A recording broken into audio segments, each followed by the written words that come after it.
আজকে অনেক মা বোন হয়তো পর্দার আড়ালে আছেন, শুনতেছেন, আপনাদেরকেও বলি, বেপর্দা নারী, বেহায়া নারী, বেহায়া কন্যা, তার বাস্তবিক অর্থে সামাজিক কোনো মর্যাদা নাই। ইসলামের দৃষ্টিতে, মানবতার দৃষ্টিতে, ইনসাফের দৃষ্টিতে, বিবেকের দৃষ্টিতে তার কোনো সম্মান নাই, ইজ্জত নাই। বেপর্দা নারী তো শোপিস, উপভোগের পণ্য। বেপর্দা নারী তো প্রদর্শনের বস্তু, প্রদর্শনের বস্তু। যে নিজেকে প্রদর্শন করে বেড়ায়, আল্লাহ তাআলা আমাদেরকে মাফ করে দেন।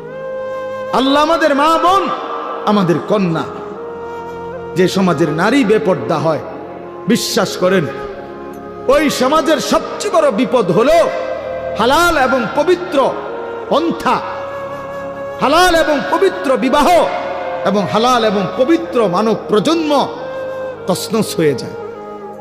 আজকের ইউরোপ এই ব্যাধিতে আক্রান্ত, যখন অবাধ যৌনাচার, নারী পুরুষের অবাধ সহজ করে দিছে, আজকে তাদের বৈধ সন্তানের চাইতে অবৈধ সন্তানের পরিমাণই বেশি,